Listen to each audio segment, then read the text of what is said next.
ঝিলের সামনেই চৈতিকে উচিত শিক্ষা দিল সাক্ষ্য। হ্যাঁ বন্ধুরা, এমনটাই দেখা যাবে।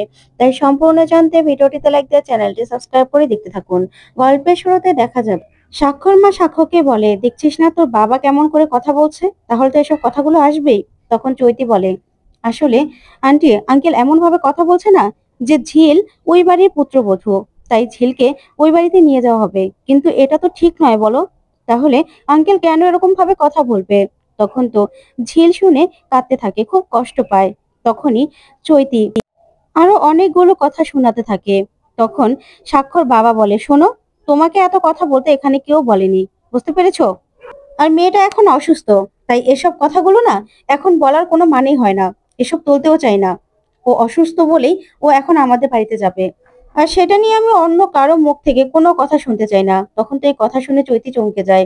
ওইদিকে ওইদিকে সাক্ষর মা বলে, আচ্ছা ঠিক আছে, আমি তো আর বলছি না যে ও যাবে না, কিন্তু তুমি বা এত বাড়াবাড়ি কেন করছো, কেন এত কথা বলছো?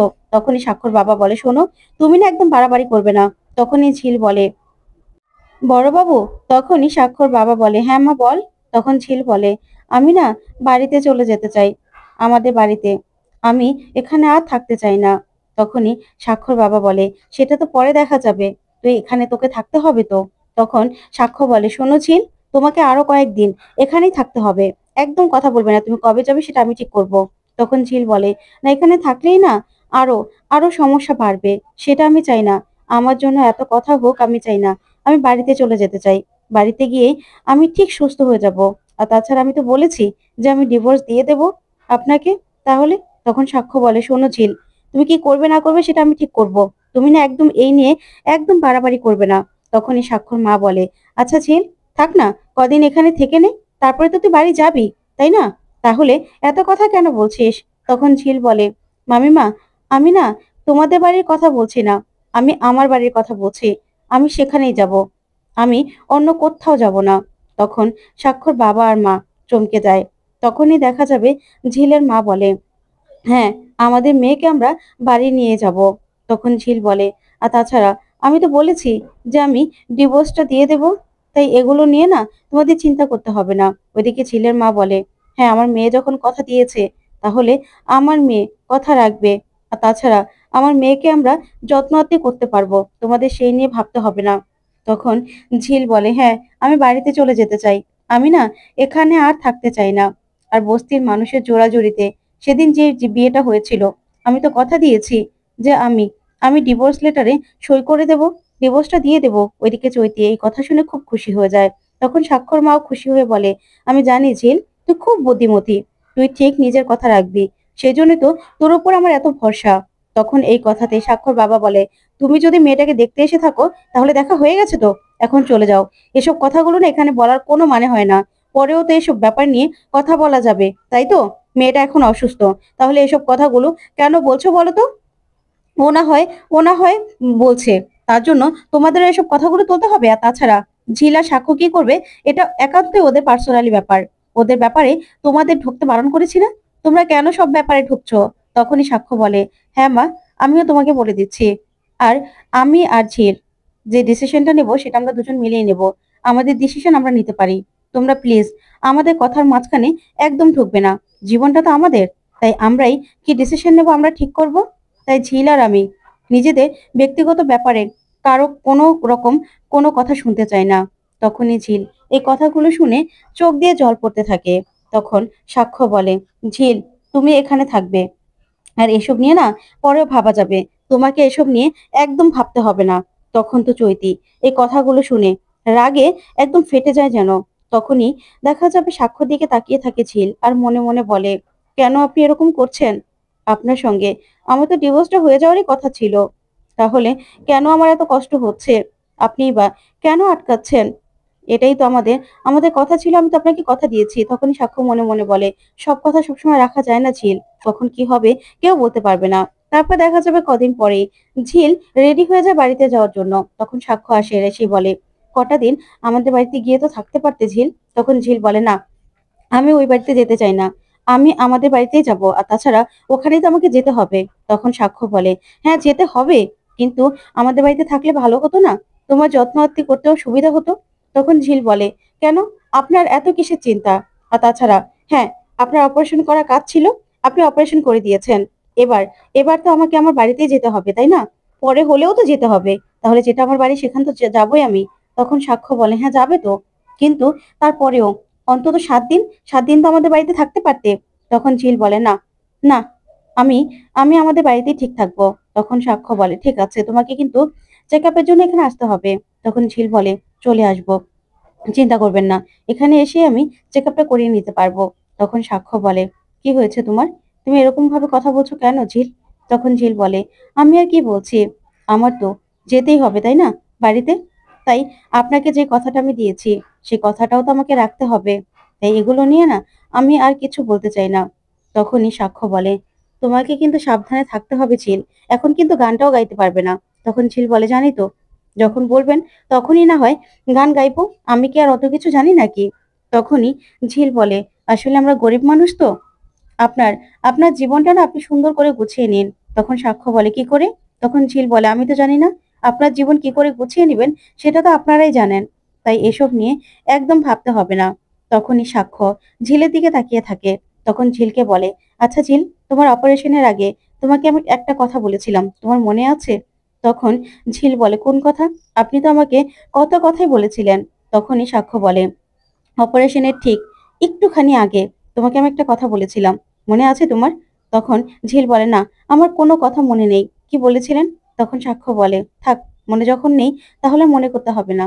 তখন ঝিল বলে, "আর একটিবার বলুন না।" তখন সাক্ষ্য বলে, "না, আর বলার দরকার নেই।" তখন ঝিল বলে, "তাহলে যেই কথার প্রয়োজন কিছুক্ষণ পরেই ফুরিয়ে যায়, তাহলে সেই কথাটার মনে করেই বা কি হবে? সে কথাটা বলারই বা কি দরকার ছিল?" তখন সাক্ষ্য বলে, "দরকার ছিল তো, সেইজন্যই বলেছিলাম। আচ্ছা, আমি বরং তোমার প্রেসক্রিপশনটা এনে তোমাকে আমি ওষুধগুলো বুঝিয়ে দেই। ঠিক আছে?" তখন ঝিল বলে, "আমাকে বুঝিয়ে দিয়েছে নার্স দিদি। আপনাকে বোঝাতে হবে না।" তখন সাক্ষ্য বলে, "আচ্ছা, আমার যেটা কর্তব্য সেটা তো আমাকে করতে হবে। তোমাকে কিন্তু খুব সাবধানে থাকতে হবে। ঠিক করে খাওয়া-দাওয়া করতে হবে ঝিল।" তখন ঝিল বলে, "আমার মা যা পারবে তা আমাকে খাওয়াবে। সেই নিয়ে আপনাকে চিন্তা করতে হবে না। একদম কদিনই চাঙ্গা হয়ে যাব।" তখনই সাক্ষ্য বলে, "আচ্ছা, কটা দিন অন্তত থাকতে পারতে তো? আমি তোমায় চেকআপ করিয়ে দিতে পারতাম।" তখন ঝিল বলে, "না, দরকার নেই।" ঠিক তখনই চৈতি ফুলের তোড়া নিয়ে ঝিলকে দেখতে আসে আর বলে, "ঝিল, তুমি সুস্থ আছো তো?" তখন ঝিল বলে, "হ্যাঁ।" তখনই দেখা যাবে চৈতি বলে, "তোমার জন্য ফুল এনেছি, নাও।" তখন ঝিল বলে, "এটা না আনলেও পারতেন। আমাদের বস্তিতে আমাদের থাকারই জায়গা হয় না। এই ফুলের তোড়া নিয়ে আমি কোথায় রাখবো বলুন তো?" তখন চৈতি বলে, "দেখো, তোমার যখন নিয়ে এসেছি তখন তো নিয়ে নাও।" তখনই ঝিল ফুলের তোড়াটা নেয় আর বলে, "আচ্ছা, ঠিক আছে, নিয়ে নিলাম।" তখনই দেখা যাবে চৈতি বলে, "আচ্ছা, কোথায় যাচ্ছ ঝিল? তোমাদের বাড়িতে তো?" তখন ঝিল বলে, "হ্যাঁ, আমাদের বাড়িতেই আমি যাচ্ছি।" তখন চৈতি বলে, "হ্যাঁ, আবার কিন্তু চেকআপে আসতে হবে। আর রিক্সা দিয়ে কিন্তু এসো। আবার হেঁটে গড়গড় করে চলে এসো না।" তখন তো সাক্ষ্য চৈতির দিকে তাকিয়ে রেগে যায়। ওইদিকে চৈতি বলে, "হ্যাঁ, তোমাকে বলে দিলাম আর কি। এখন তো আর ও বাড়িতে যেতে পারবে না। তোমার তো ও বাড়ির পাট চুকে গেছে।" তখন সাক্ষ্য বলে, "শোন চৈতি, এসব নিয়ে না একদম কথা বলার কোনো দরকার নেই।" তারপরে দেখা যাবে চৈতি বলে, "আচ্ছা, তুই এরকম করছিস কেন বলতো? আমি কি খারাপ কিছু বলেছি নাকি? আর তাছাড়া তোর আর আমার বিয়ের কথা তো হয়েই আছে, তাই না?" তখনই ঝিল বলে, "হ্যাঁ, আমি জানি তো, আমি শুনেছি।" তখন চৈতি বলে, "নিশ্চয়ই সাক্ষ্য বলেছে। আসলে সাক্ষ্য না এসব ব্যাপারে একদম কথা বলতে চায় না। সাক্ষ্য, তুই কেন এরকম করিস বলতো? ও তো সবটাই জানবে। আর ও তো সবটা জানে, তাই না? তোর মা, আন্টি সবাই তো চায় যে তোর আর আমার বিয়েটা হয়ে যাক।" তখনই সাক্ষ্য বলে, "শোন, ও না আমার পেশেন্ট। ওর সঙ্গে আমি কথা বলছি। ওকে ওষুধগুলো বুঝিয়ে দিচ্ছি। তাই প্লিজ তুই অযথা বাজে কথা বলিস না।" তখনই চৈতি বলে, "আচ্ছা, আমার আমার সঙ্গে তুই এরকম করছিস কেন?" তারপরে সাক্ষ্য ঝিলকে ওষুধগুলো বুঝিয়ে দিতে থাকে। তখন ঝিল বলে, "আপনাকে এত চিন্তা করতে হবে না চৈতি ম্যাডাম।" তখন চৈতি বলে, "আসলে ঝিল, তোমার সঙ্গে না আমার একটু পার্সোনালি কথা ছিল। সাক্ষ্য, তুই একটু যাবি? একটুখানি কথা বলবো।" তখন সাক্ষ্য বলে, "দেখ, কি কথা বলবি জানি না, তবে তাড়াতাড়ি বলিস।" তারপরে ঝিলকে চৈতি বলে, "দেখো, দেখো ঝিল, আমি জানি তুমি ডিভোর্স দিয়ে দেবে বলেছো। তুমি না গিয়ে তাড়াতাড়ি করে ডিভোর্স লেটার সইটা করে দিও। তুমি যা কথা দিয়েছিলে সেই কথাটা রেখো প্লিজ। আসলে আন্টি না আর দেরি করতে চাইছে না। উনিও না ভিতরে সব তোড়জোড় শুরু করে দিয়েছে। আর আমার বাড়ির লোকও চাইছে যে আমি আর সাক্ষ্য এক হয়ে যাই। তাই তোমাকে প্লিজ আমি বোনের মতো করে অনুরোধ করছি। তুমি না ডিভোর্সটা দিয়ে দিও। আর আমার আর সাক্ষ্যর বিয়েতে অবশ্যই তুমি আসবে।" তখন তো এই কথা শুনে ঝিল কাঁদতে থাকে, খুব কষ্ট পায়। তখন সাক্ষ্য এসে বলে, "তোর কথা বলা হয়েছে? আমার এখন কাজ আছে। ও না আমার পেশেন্ট, ওর আজকে ছুটি হয়ে যাবে, তাই ফর্মালিটি আছে। তোকে তোকে তুই কি কথা বললি? তখন চৈতি বলে, আমার আর ঝিলের মধ্যে কথা হয়েছে, যা বলার ওকে বলে দিয়েছি, তোকে ভাবতে হবে না। তখনই ঝিল বলে, দিন, আপনাকে আর বুঝিয়ে দিতে হবে না, আমারটা আমি বুঝে নিতে পারবো, আমি কি করব না করব। আর চেক আপের দিন আমি চেক আপ করতে ঠিক চলে আসবো। তখন সাক্ষ্য বলে, এরকম ব্যবহার করছো কেন, কি হয়েছে?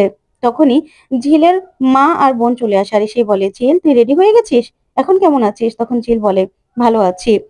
তখন সাক্ষ্য বলে, আন্টি, ঝিলকে কিন্তু সাবধানে রাখতে হবে, ওর ভালো করে যত্ন নিতে হবে। আচ্ছা, ও কিছুদিন আমাদের এখানে থাকলে পারতো না? তখনই ঝিলের মা বলে, না না বাবা, আমরাই ওকে নিয়ে যেতে পারবো। আর তাছাড়া ঝিলের বোন বলে, তাছাড়া কদিন পর থেকে তো ঝিল ওখানেই থাকবে, তাহলে এখন আর ওই তোমাদের বাড়িতে গিয়ে কি করবে? তাছাড়া যেখানে থাকবে ও সেখানেই যাক, আমরাই ওর যত্ন নিতে পারবো। তখন সাক্ষ্য বলে, তারপরেও ওর চেক আপ আছে তো, সেই জন্য কিন্তু আনতে হবে। তখনই ঝিলের বোন বলে, হ্যাঁ, তোমার দায়িত্ব ছিল, ওকে অপারেশন করেছো, সুস্থ করে তুলেছো, সেটাই অনেক অনেক করেছো। আমার বোনটা যে সুস্থ হয়ে গেছে, সেজন্য আমরা সারা জীবন কৃতজ্ঞ থাকবো। তখন ঝিলের মা বলে, আর ও যা কথা দিয়েছে সেই কথা রাখবে। তখনই চৈতি বলে, কি কথা দিয়েছে? তখনই সাক্ষ্য বলে, তোমাকে এত কিছু জানতে হবে না। তখন দেখা যাবে ঝিলের মা বলে, আসলে এত বড় একটা অপারেশন কোনো স্বার্থ ছাড়া তো আর করেনি, যে স্বার্থের জন্য করেছে, যেই কথাটা দিয়েছে আমার মেয়ে, সেই কথাটা আমার মেয়ে ঠিক রাখবে। তখন চৈতি বলে, হ্যাঁ, তা তো ঠিকই আছে, আর ঝিল তো নিজের কথা রাখে। তখনই ঝিলের মা বলে, কিন্তু বাবা, তোমাকে একটা কথা বলছি আমি, অনেক বড় লোকেরই না গরিব বউ হয়, অশিক্ষিত বউ হয়, তাদের নিয়ে না ওরা সংসারও করে, সবাই কিন্তু এভাবে এভাবে ছেড়ে দেয় না। তখন তখন ঝিল বলে, মা, তুমি কি ভিক্ষে চাইছো? কেন এসব কথাগুলো বলছো? তোমাকে বলেছি না এসব কথাগুলো একদম বলবে না। যে ডিসিশনটা আমি আর উনি বাধ্য হয়ে নিয়েছিলাম বস্তির লোকদের জন্য, উনি আমাকে বিয়ে করতে বাধ্য হয়েছিল, আমিও ওনাকে বিয়ে করতে বাধ্য হয়েছিলাম, আমাদের মধ্যে তো কোনো ভালোবাসা ছিল না, তাহলে সেই সম্পর্কটাকে মানতে কেন বলছো? ওইদিকে চৈতি অবাক হয়ে যায় আর বলে, আচ্ছা ঝিল, তুমি কিসে যাবে? ওর জন্য রিক্সা নিয়ে এসেছেন? হুম, ও যাবে কিসে করে? এখান থেকে তো হুইল চেয়ারে করে নামবে, তারপরে তো যেতে হবে। তখনই ঝিলের মা বলে, হ্যাঁ, আমাদের আর সামর্থ্য কই 4 চাকার গাড়ি আনতে, তাই আমি রিক্সা নিয়ে এসেছি। তখনই দেখা যাবে ঝিলের বোন বলে, আমাদের ওখানেও গাড়ি চালায় 2-3 জন, কিন্তু তারা তো আর এখন নেই। তখন সাক্ষ্য বলে, না, ঝিল আমার গাড়ি করে যাবে। তখনই ঝিল চিৎকার করে ওঠে আর বলে, না, আমি আপনার গাড়ি করে যাব না। তো বন্ধুরা, কেমন লাগলো আজকের আপডেট, কমেন্ট করে জানাতে ভুলবে না। ধন্যবাদ।